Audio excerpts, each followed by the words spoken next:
Hi, this is Dale Krueger. I am with Tangible Assets LLC, and I just wanted to have a chance to update everybody as to what I've been doing.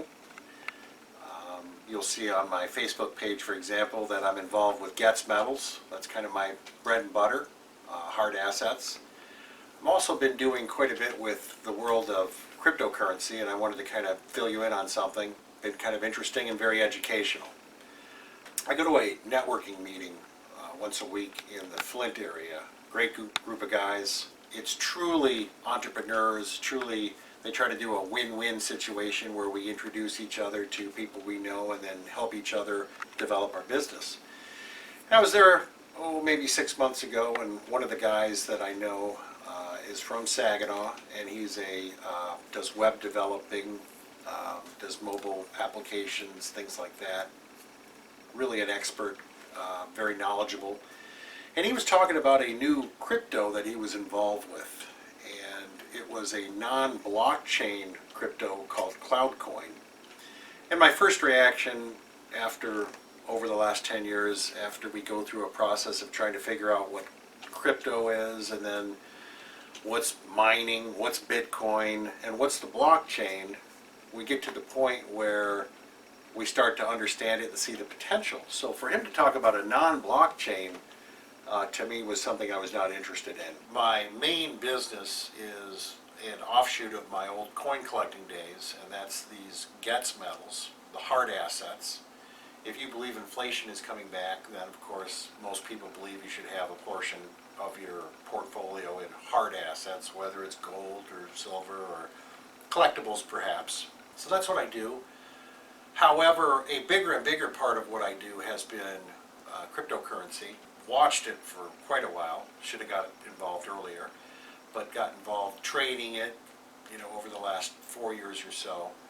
And then that has really what's developed into this interest in CloudCoin, which is the current project that I'm very involved with.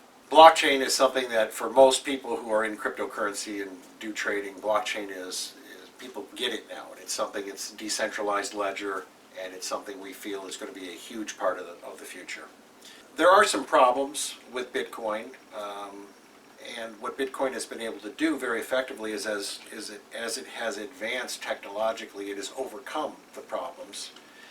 And one of the things, as I compared this CloudCoin and I heard the comparisons between Bitcoin and CloudCoin, I began to get more intrigued with it. For example, Bitcoin can do approximately 4.6 transactions per second, whereas CloudCoin can process quite a bit more. I think there was something last week where they transferred 1.3 million coins in 1 second. So it's much more robust in terms of able to do transactions than Bitcoin. Bitcoin is very expensive too. I think I saw something that the average transaction cost is about $22, whereas CloudCoin is cost-free for transactions.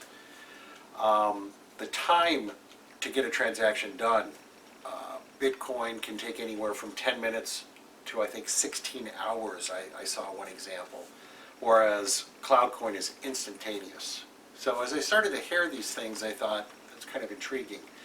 At that time, I think Bitcoin was like $60,000 per coin, whereas CloudCoin was about a penny a coin. So I thought, well, maybe this is a chance to get into something early. If you lose your Bitcoin or they're stolen, you cannot recover them. Whereas with CloudCoin, they are recoverable. Bitcoin is also not anonymous, as we all know from the news. The authorities were able to track down the group that did the ransomware for the Colonial Pipeline.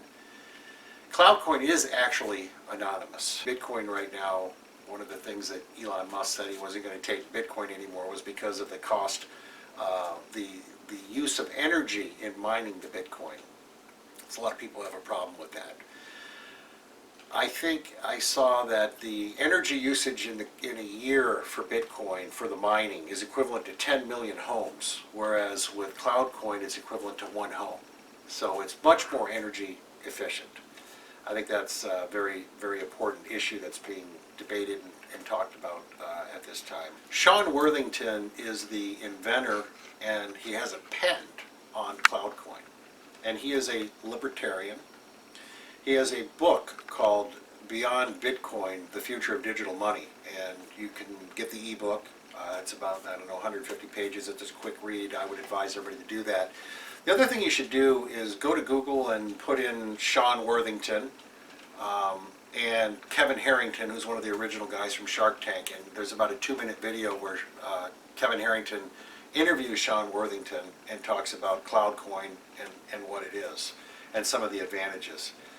But Sean has some theories on what money is, what it should be, and a lot of it ties into his vision of basically liberty and freedom. And I think in the current environment with all the discussions about socialism and everything else, it's very timely for people to really understand what money is and the politics of what's going on in the world right now. And I will be going to Freedom Fest, which is an annual event for the libertarian empire. It's going to be in South Dakota. It's in this month, actually, the 21st through the 24th. There's some amazing things that are happening in the world of crypto. There's a lot of ATMs out there where you can convert your Bitcoin into cash and vice versa. Maybe one day soon you'll be able to convert your cash into CloudCoin through these ATMs. There's things in motion. The more I've learned about CloudCoin, the more intrigued I am with the advantages. One of the real risks, or a couple of real risks for Bitcoin, is if the Chinese actually were able to get control of 50.001% of Bitcoin, they could actually change the rules and take all the Bitcoin that is available out there. And that is something that's not really debatable. That's actually some of the Bitcoin proponents, or people that believe in Bitcoin, actually agree with that. And the other problem with Bitcoin, the biggest problem, is if it was ever hacked, that would be a serious problem. And quantum computing is something on the horizon. There's people who believe that possibly the government probably has quantum computing already, and so Bitcoin could be hacked. CloudCoin is not hackable, even with quantum computing. So as you look into this a little closer, with an open mind, and again, we're not trying to replace Bitcoin. We're not saying that Bitcoin is no good. Bitcoin is here to stay, but we think in the future there will be several of these coins that will probably be used. Maybe one of them will be more of a store of value. Maybe one of them will be more for transactions. And again, I'm not an expert. I probably know this much, which maybe more than 95% of people, because they know this much. But I try to learn more all the time, and I've got access to Sean Worthington, got access to the developers, people that are involved with the company, and I try to learn a little bit more all the time. If anybody's interested in talking more, my main purpose with the company is to help educate, help talk to people, help learn from people, and maybe they learn a little bit about CloudCoin from me.